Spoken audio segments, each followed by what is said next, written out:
Bonjour à tous. Voilà, c'est une joie et une grâce de pouvoir nous retrouver aujourd'hui.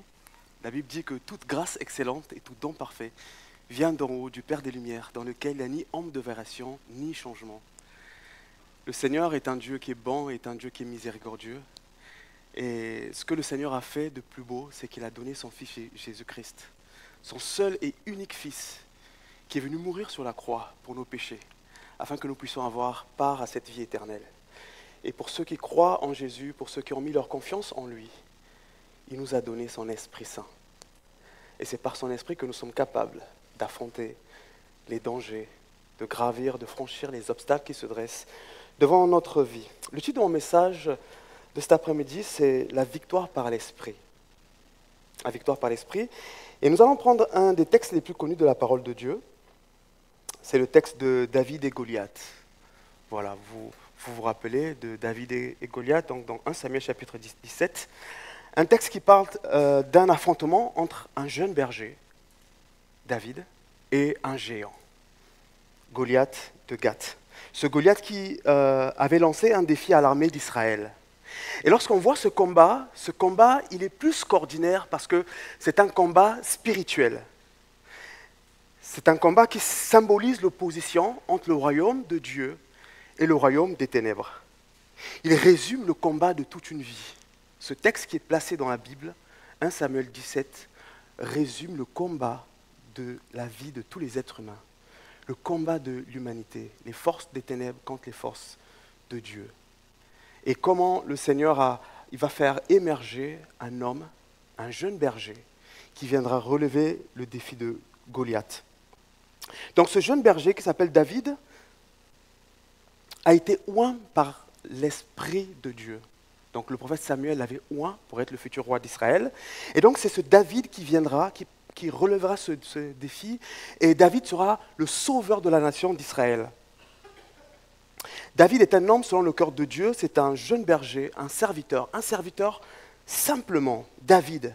Et dans ce combat, le Seigneur veut nous montrer que grâce à son esprit, nous sommes capables de faire des exploits. Nous sommes capables d'être victorieux en Jésus-Christ. Et quand on parle des combats, donc ici c'est un combat physique, mais c'est l'image des combats spirituels qui se passent tous les jours dans notre vie.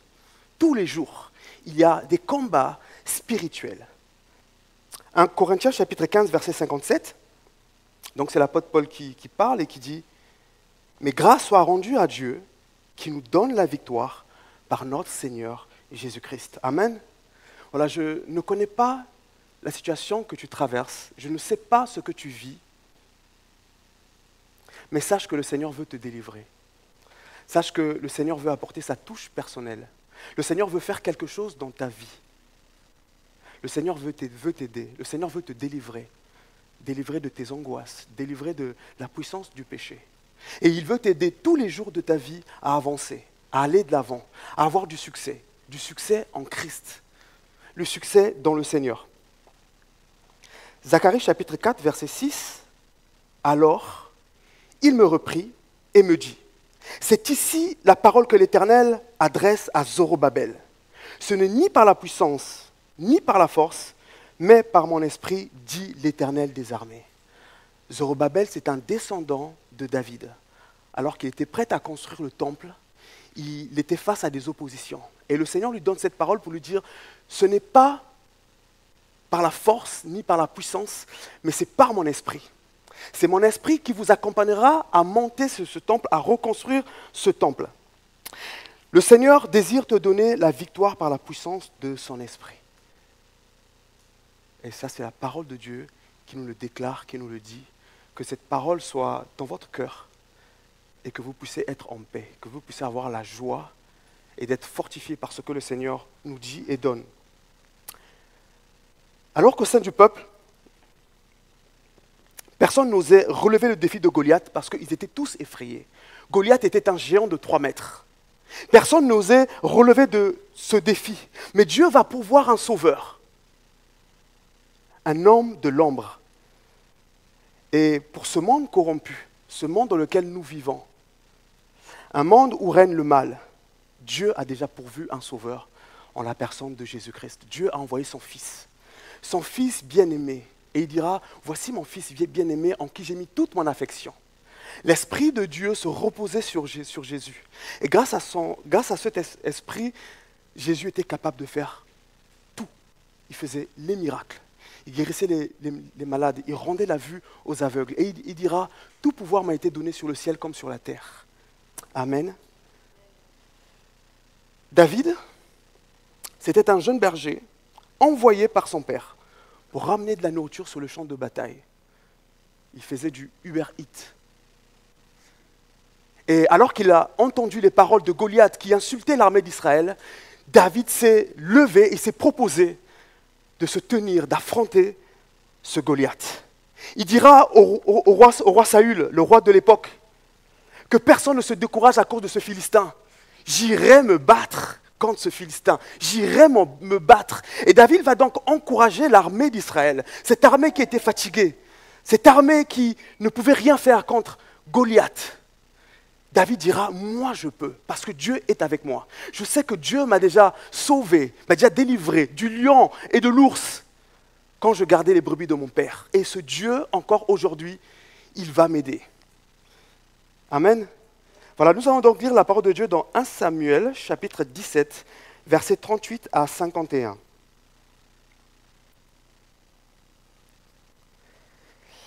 1 Samuel, chapitre 17, verset 38. Donc ça, c'est le roi Saül qui va donc donner des vêtements à David pour qu'il aille se battre contre Goliath. David fit mettre ses vêtements à Goliath. Il plaça sur sa tête un casque d'airain et le revêtit d'une cuirasse. David ceignit l'épée de David par-dessus ses habits et voulut marcher, car il n'avait pas encore essayé. Mais il dit à Saül, « Je ne puis marcher avec cette armure. Je n'y suis pas habitué. » Et il s'en débarrassa. Il prit en main son bâton, choisit dans le torrent 5 pierres polies, et le mit dans sa gibecière de berger et dans sa poche. On ne sait jamais, dans ma gibecière et dans ma poche. Puis sa fronde à la main, il s'avança contre le Philistin. Le Philistin, quant à lui, s'approcha peu à peu de David. Et l'homme qui portait son bouclier marchait devant lui. Et il faut savoir que le Philistin Goliath, un géant, il arrive, mais il ne porte pas son bouclier. C'est un écuyer qui porte son bouclier. En fait, c'est pour le protéger sur le champ de bataille. Le Philistin regarda, et lorsqu'il aperçut David, il le méprisa, voyant en lui qu'un enfant blanc. Dans d'autres versions, on dit roux. Et d'une belle figure. Le Philistin dit à David, « Suis un chien pour que tu viennes à moi avec des bâtons. » Et après l'avoir maudit par ses dieux, il ajouta, « Viens vers moi, et je donnerai ta chair aux oiseaux du ciel et aux bêtes des champs. » David dit aux Philistins, « Tu marches contre moi avec l'épée, la lance et le javelot. Et moi, je marche contre toi, au nom de l'Éternel des armées, du Dieu de l'armée d'Israël que tu as insulté. Aujourd'hui, l'Éternel te livrera entre mes mains. Je t'abattrai, je te couperai la tête. Aujourd'hui, je donnerai les cadavres du camp des Philistins aux oiseaux du ciel et aux animaux de la terre. Et toute la terre saura qu'en Israël, il y a un Dieu. Et toute cette multitude saura que ce n'est ni par l'épée, ni par la lance que l'Éternel sauve, car la victoire appartient à l'Éternel et il vous livre entre nos mains. » Aussitôt, on se mit en mouvement pour marcher au-devant de David. David courut sur le champ de bataille à la rencontre du Philistin. Il mit sa main dans sa gibecière, il prit une pierre et la lança avec sa fronde. Et il frappa le Philistin au front.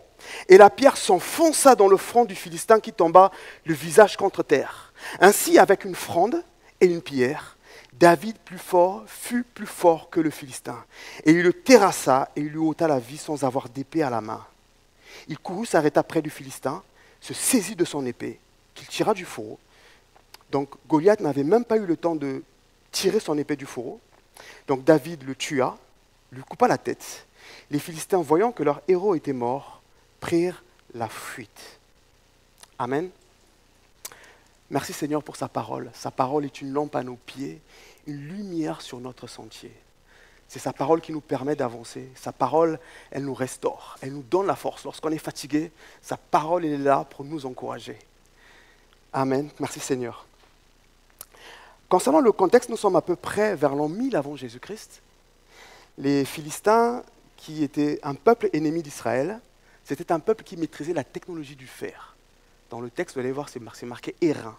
Donc les reins, c'est un alliage, soit le bronze, soit du cuivre. Et donc les Philistins avaient une technologie supérieure à celle des Israélites. Les Israélites avaient quelques épées. Normalement, il n'y avait que à peu près 2 personnes qui avaient des épées. La Bible nous parle du roi Saül et de Jonathan. Les autres, ils avaient des petits arcs, des frondes.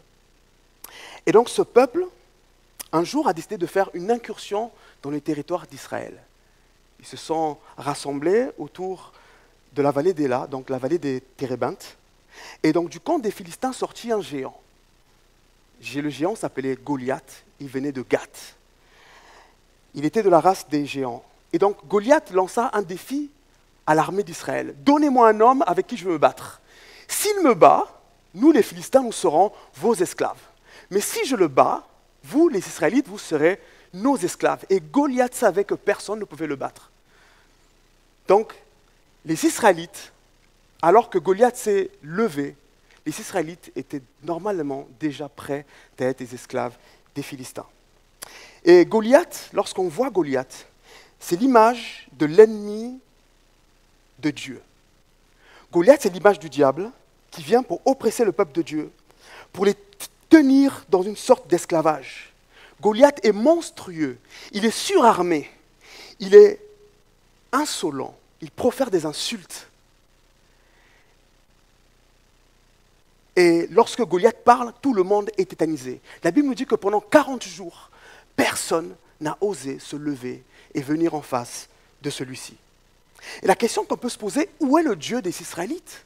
Où est le Dieu qui a délivré Israël d'Égypte? Où est celui qui a ouvert la mer en deux pour les faire traverser? Mais Dieu était présent. Et Dieu est présent. Seulement, les Israélites avaient les regards fixés sur Goliath. Ils étaient tellement fixés sur Goliath qu'ils avaient oublié que le Dieu vivant existait. Et c'est important pour nous de ne pas oublier que le Dieu créateur des cieux et de la terre agit au milieu de nous. La Bible nous dit que là où 2 ou 3 sont rassemblés en mon nom, donc au nom de Jésus, Jésus est présent au milieu de nous. Et il est présent par son esprit. Et lorsqu'on voit le jeune David, il le sait. Personne ne va rappeler à David que Dieu existe. David sait que Dieu existe. David, c'est un jeune garçon. Il est jeune, mais il a la foi en Dieu. Et c'était un homme qui était rempli de l'esprit de Dieu. Et lorsqu'on voit dans 1 Samuel chapitre 16, verset 13, la Bible nous dit que le prophète Samuel, un jour est venu dans la famille de David, et il a oint comme futur roi d'Israël, à la place de Saül, qui était le roi de l'époque. Et parce que Saül avait rejeté Dieu. Saül avait désobéi à Dieu. Et la Bible nous dit que l'Esprit de Dieu s'était retiré de Saül. C'est peut-être la raison pour laquelle il avait peur. Il n'osait pas affronter Goliath. Et la Bible nous dit que lorsque Samuel a oint David, l'Esprit de l'Éternel saisit David à partir de là jusque dans la suite. Lorsqu'on voit en hébreu, saisir, c'est tsalar. Tsalar qui signifie avancer, faire des progrès, réussir, amener au succès. Et en fait, le Seigneur nous donne son esprit afin que nous soyons victorieux sur cette terre. Le Saint-Esprit nous aide à prendre la victoire sur les obstacles qui se dressent devant notre vie. Et dans le Nouveau Testament, donc aujourd'hui nous sommes en 2025, David et Goliath, c'était il y a à peu près 3000 ans. En 2025, est-ce que vous savez comment on fait pour avoir l'Esprit de Dieu? Comment fait-on pour recevoir l'Esprit de Dieu? Quelle est la première chose qu'un homme ou une femme lambda doit faire? Est-ce que vous savez? Oui. Demandez, donc demandez et vous recevrez. Et en fait, la Bible nous parle de la foi. Pour recevoir l'Esprit de Dieu en tant qu'être humain, il nous faut croire que Jésus-Christ est le Fils de Dieu, celui qui est venu sur la terre pour mourir à cause de nos péchés. Et croire que ce Jésus est ressuscité. Et dans Romains chapitre 8, la Bible nous dit que celui qui croit que Jésus-Christ est le Fils de de Dieu, l'Esprit de Dieu vient habiter en lui. La Bible parle de la loi de l'Esprit de vie qui vient habiter en nous. Cet Esprit nous dit que nous sommes enfants de Dieu. Et en même temps, nous sommes co-héritiers de Christ. Et lorsqu'on ouvre le livre des Actes plus tard, nous voyons que le Saint-Esprit qui vient habiter en nous, il y a encore autre chose. La Bible parle du baptême du Saint-Esprit. C'est-à-dire que la puissance de Dieu vient, nous remplit et nous rend capables d'être des témoins, nous rend capables de prier pour des gens, nous rend capables de témoigner, nous rend capables de guérir des malades. Et c'est la raison pour laquelle lorsque vous ouvrez la Bible, vous ouvrez le livre des Actes, les premiers chrétiens étaient capables de prier et de guérir. Et lorsque je donne une autre personne, le consolateur, en réalité, le consolateur signifie aide, une aide. Voilà. Je suis fatigué, Dieu m'envoie une aide qui vient pour m'encourager, qui vient pour me restaurer. Un conseiller qui m'aidera tous les jours de ma vie à avancer. Et le Saint-Esprit vient et me donne du courage. Si vous avez peur, le Saint-Esprit vient et me donne du courage. Il me donne la paix, il nous donne la force, il nous donne la puissance, il nous donne l'intelligence, de l'intelligence spirituelle. Il nous donne la sagesse. Il nous apprend à marcher sur cette terre. Il nous donne la direction selon les situations que nous allons vivre.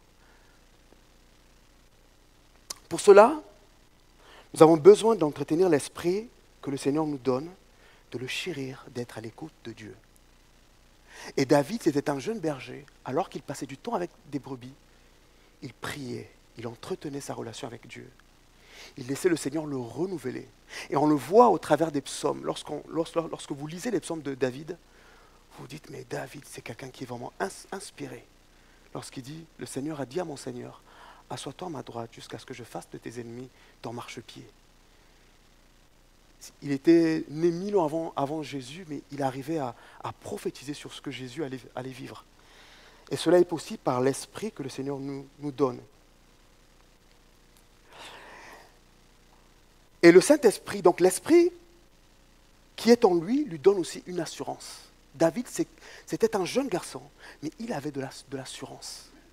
Et c'est la raison pour laquelle il était capable de dire à Saül, le roi, que personne ne se décourage à cause de ce Philistin. Moi, David, j'irai me battre avec lui. Pas parce que je suis le plus fort, mais parce que je sais que Dieu est avec moi. 1 Samuel chapitre 17, versets 38 à 39. Saül fit mettre donc ses vêtements à David, il plaça sur sa tête un casque d'airain et le revêtit d'une cuirasse. David ceignit l'épée de Saül par-dessus ses habits et voulut marcher, car il n'avait pas encore essayé. Mais il dit à Saül, je ne puis marcher avec cette armure. Il est franc, il est honnête, c'est trop lourd pour moi. Saül faisait à peu près 2 mètres. Donc si David était un jeune garçon, l'armure était trop lourde pour lui. Il dit, je ne suis pas accoutumé. Et la Bible nous dit qu'il s'en débarrassa. Goliath est un champion, et Saül, qui n'a plus l'esprit de Dieu, conseille à David de s'habiller de la même manière que Goliath.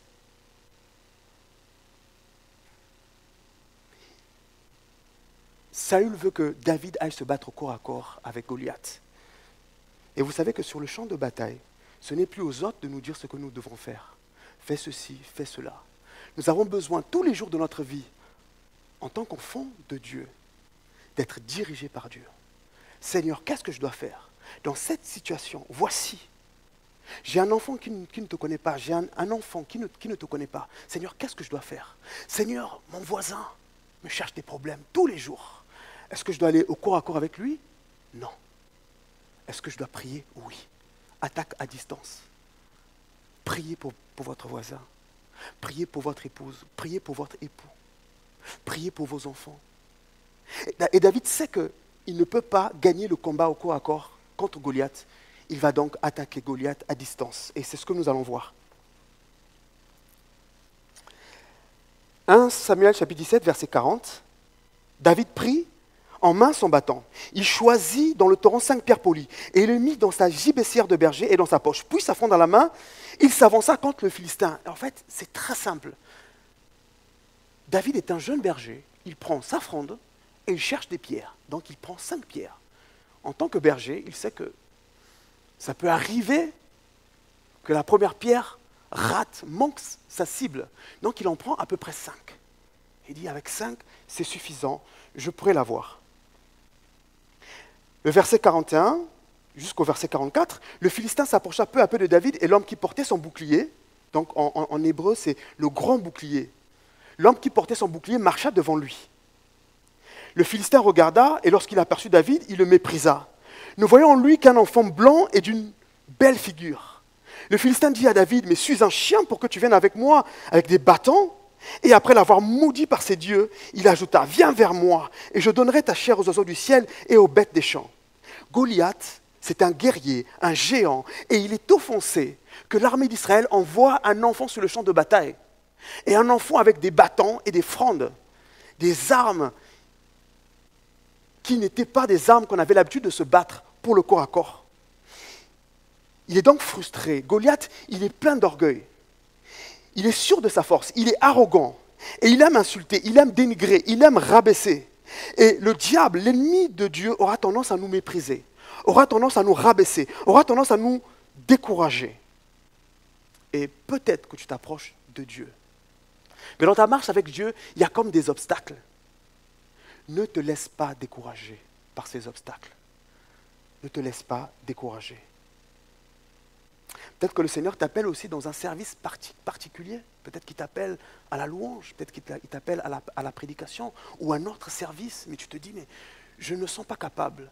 Et parfois, c'est le diable qui nous accable, qui dit, mais tu es encore jeune, tu ne sais rien faire. Le Seigneur ne peut pas se servir de toi. Et David nous montre comment, grâce à l'Esprit de Dieu, nous pouvons nous mettre en avant pour Dieu. Nous pouvons prendre ce défi. Le défi d'aller se battre, le défi d'aller de l'avant, le défi d'affronter les obstacles qui se dressent devant nous. Le but de Goliath, c'est de pousser David au corps à corps. Il dit, viens vers moi, petit rouquin, viens vers moi, avance, avance. Mais David n'est pas seul, il est avec l'Esprit de Dieu, Dieu est avec lui. Le Saint-Esprit est avec lui. Et la sagesse de David, c'est de rester calme, de rester tranquille, de ne pas se laisser emporter par ses émotions. Parce que c'est ce que Goliath fait. Goliath le titille pour le pousser à sortir de ses retranchements et d'aller face à face avec lui. Mais David va maîtriser ses émotions et il va attendre le moment opportun. Et l'Esprit de Dieu, qui est le conseiller de David, va pouvoir lui parler. David, tu n'as aucune chance contre Goliath. Pas de corps à corps. C'est à distance qu'il faut l'attaquer. Et lorsqu'on voit le verset 45, David dit aux Philistins, donc il est calme, il est tranquille. Il dit, tu marches contre moi avec l'épée, la lance et le javelot. Et moi, je marche contre toi au nom de l'Éternel des armées, du Dieu de l'armée d'Israël que tu as insulté. David est rempli de l'Esprit de Dieu. Il a déjà analysé les armes du Philistin. Dans 1 Samuel chapitre 17, verset 4, la Bible nous dit que Goliath mesurait 6 coudées et 1 empan. Il mesurait 3 mètres environ. Il avait un casque d'airain sur la tête. Il avait une cuirasse d'airain de 57 kilos environ. Il avait des cuirasses d'airain aux jambes. Donc il était blindé. Et il avait un javelot entre les épaules. Vous savez, le javelot, à quoi ça sert? Ça sert à lancer à mi-distance. Pas à distance, mais à mi-distance, au moins 3, 4, 5 mètres. Et la Bible nous dit que Goliath avait une lance, comme une lance souple de tisserand. Il avait une lance comme un petit tronc d'arbre. Et au bout de sa lance, il y avait une pointe. Et cette pointe, elle faisait 5 kilos. Je pense que si il vous effleurait comme ça, vous perdez 2 côtes. Donc Goliath était surarmé, très sûr de sa force. Il était invincible. Il avait une épée dans son fourreau et son bouclier était porté par un écuyer. Et donc David dit à Goliath, tu mets ta confiance dans ton physique, tu mets ta confiance dans tes armes, mais moi je mets ma confiance en l'Éternel et en sa parole. Et David va pouvoir se servir d'un verset, le verset dans Deutéronome chapitre 28, verset 26, on ne va pas parler de ça. David proclame la victoire en Dieu. La victoire contre tous ceux qui viennent s'opposer à Dieu, tous ceux qui viennent insulter Dieu, le jugement qui leur est réservé. Et donc David, dans 1 Samuel chapitre 17, versets 46 à 47, il dit « Aujourd'hui, je te livrerai entre mes mains. L'Éternel te livrera entre mes mains. Je t'abattrai, je te couperai la tête. Aujourd'hui, je donnerai les cadavres du camp des Philistins aux oiseaux du ciel et aux animaux de la terre. Et toute la terre saura qu'Israël a un Dieu. Toute cette multitude saura que c'est ni par l'épée, ni par la lance que l'Éternel sauve, car la victoire appartient à l'Éternel, et il vous livre entre nos mains. » David dit à Goliath, « Je vais te lancer une pierre. » Bon, il ne le dit pas ouvertement, mais dans sa tête, il dit, « Je vais te lancer une pierre. Je t'abattrai. Je prendrai ton épée. Je te tuerai et je te couperai la tête. » Et David, sous l'inspiration du Saint-Esprit, il prophétise déjà la mort de Goliath avant même le début du combat. Pour vaincre le mal, le péché dans le monde, le Fils de Dieu, Jésus-Christ, lorsqu'il est venu sur terre, à ses disciples, il avait déjà prophétisé sa mort et sa résurrection. Marc chapitre 10, verset 33, Jésus dira à ses disciples, « Voici,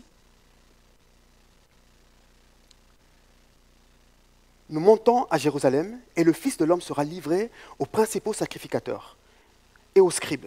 Ils le condamneront à mort. Ils le livreront aux païens qui se moqueront de lui. Ils cracheront sur lui, le battront des verges et le feront mourir. Et 3 jours après, il ressuscitera. » Mais comment Jésus arrive à le dire? Simplement parce que Jésus-Christ était rempli de la puissance du Saint-Esprit. Il était revêtu de la puissance du Saint-Esprit. Et la Bible nous dit que Dieu a donné à Jésus l'Esprit Saint sans mesure. Parce que Jésus était le Fils de Dieu. Et c'est ce Jésus aujourd'hui qui est capable de te sauver. Il est capable de sauver ta vie, peut-être que tu ne le connais pas. Il est le puissant des cieux. Il est capable de te donner du courage, il est capable de te guérir, il est capable de te sortir de toutes tes addictions. Il est capable de te réveiller et te donner de l'espoir. Et donc David va citer ce verset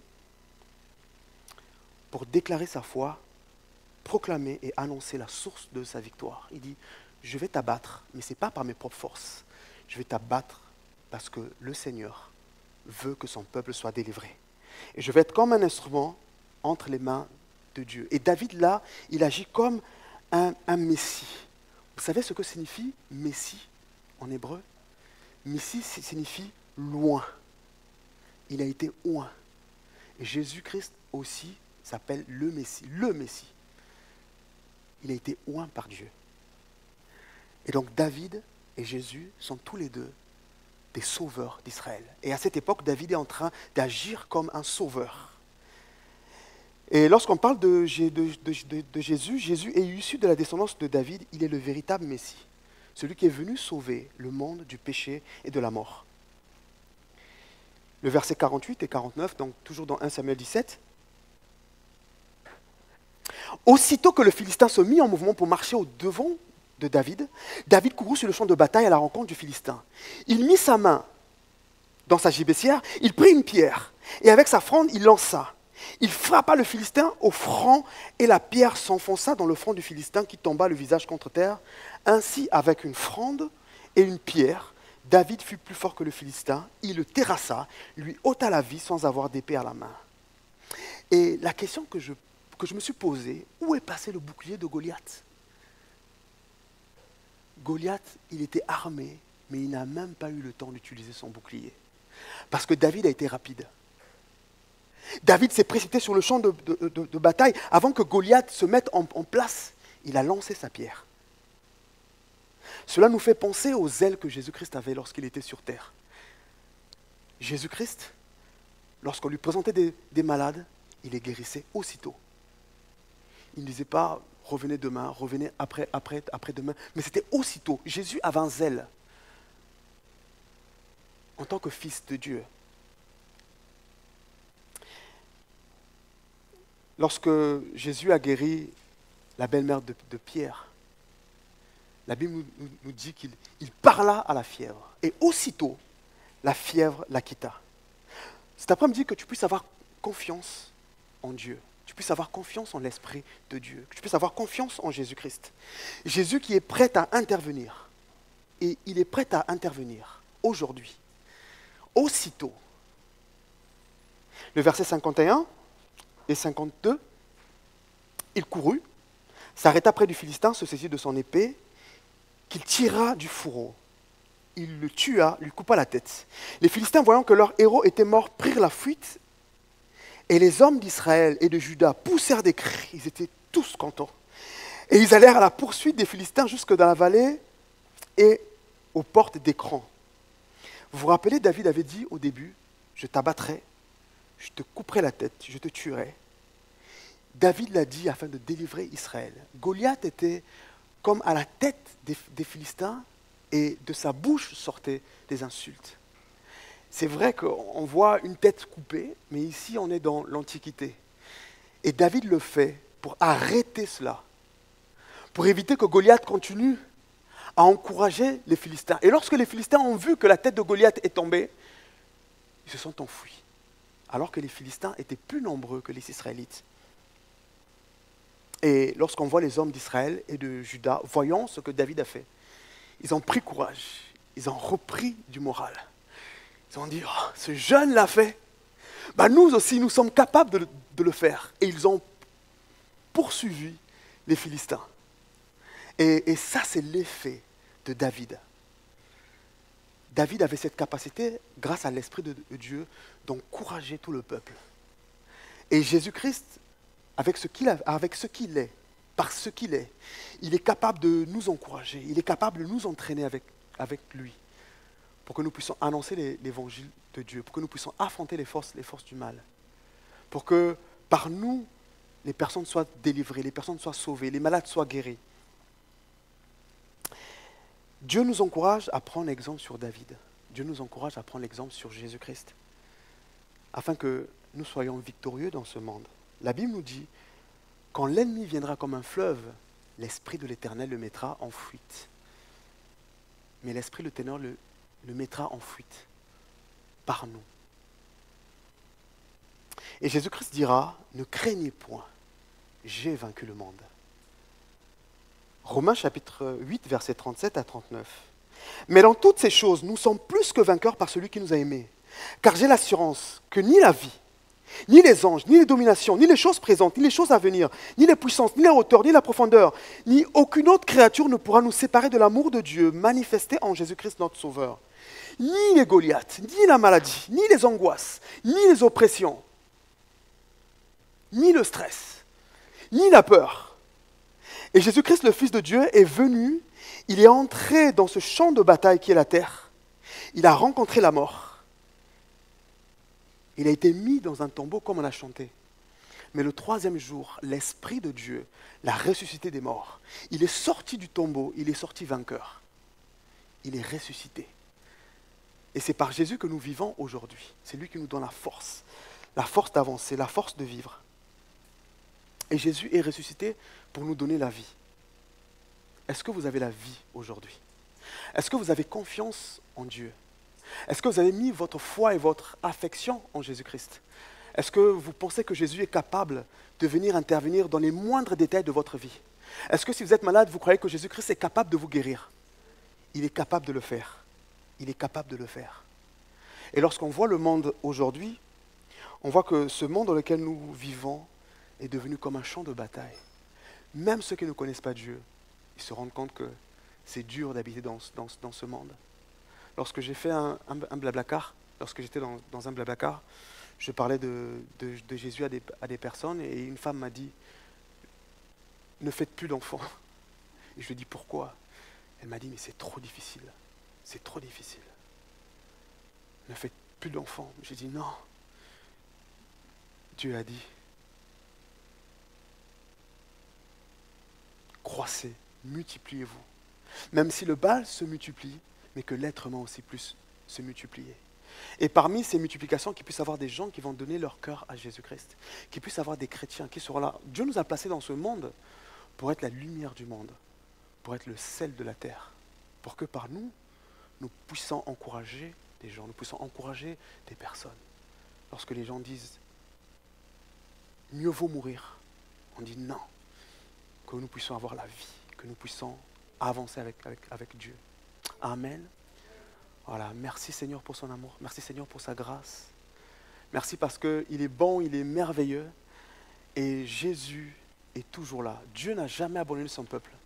Même si l'ennemi est plus nombreux, plus fort, par son esprit, Dieu est capable de faire quelque chose. Dieu est capable de susciter un sauveur. Peut-être que tu ne connais pas encore le Seigneur. Peut-être que tu ne l'as pas encore rencontré. Je t'encourage à le rencontrer, à rencontrer Jésus. Même si tu es encore jeune, on voit l'exemple de David, un jeune berger. Et dans l'armée d'Israël, il y avait des guerriers. Il y avait les grands frères de David, Abinadab, Shama. Il y avait Abner, fils de Ner, le général d'armée. Il y avait Jonathan, le fils de Saül. Mais Dieu a utilisé un jeune homme. Et même si tu es encore jeune, même si tu es adolescent, le Seigneur veut t'utiliser, il veut se servir de toi. Je t'invite à le rencontrer, à lui donner ton cœur, à ouvrir ton cœur. Je dis Seigneur, je ne te connais pas, mais je sais que tu es vivant et je veux mettre ma foi en toi. Et si je n'y arrive pas, je sais que tu vas m'aider. Et peut-être aussi que tu te dis, lorsqu'on lit le texte, je ne suis pas comme David. Et je ne pourrai jamais être comme David. Mais le Seigneur t'encourage. Par l'Esprit de Dieu qu'il t'a donné. Si tu es chrétien, si tu as donné ta vie à Jésus-Christ, tu as l'Esprit de Dieu. Et tu es capable de faire ce que le Seigneur te donne. S'il a préparé des choses pour toi, ne te décourage pas. Prends courage et fais confiance en Dieu pour arriver à faire ce qu'il t'a dit de faire. Et dans ce texte, Dieu avait dit à David, « Frappe-moi ce Philistin. » Et David l'a fait par la puissance de l'Esprit. Amen. Voilà. Nous allons prier. Seigneur notre Dieu, notre Roi, éternel Dieu Tout-Puissant, nous savons que tu es un Dieu merveilleux, un Dieu vivant.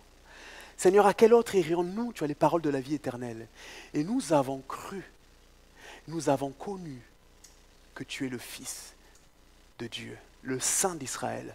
Et Seigneur, dans notre vie, nous n'avons peur de rien parce que tu es avec nous. Tu es plus fort que tout. Tout pouvoir t'a été donné sur le ciel comme sur la terre. Et Seigneur, merci Seigneur d'être mort sur la croix pour nous. Merci d'être ressuscité. Merci d'habiter en nous. Merci de nous donner la force tous les jours, la force d'avancer, la force d'aller de l'avant, la force de relever les défis sur cette terre corrompue, sur cette terre où règne le mal. Et Seigneur, nous savons que tu vas lever, même encore dans cette église, des personnes, des hommes et des femmes qui vont te servir, des hommes et des femmes, Seigneur, qui vont vivre pour toi, qui vont marcher pour toi, qui vont tendre l'oreille pour écouter l'Esprit et marcher selon l'Esprit, afin que les hommes et les femmes de cette église soient victorieux au nom de Jésus-Christ. Amen.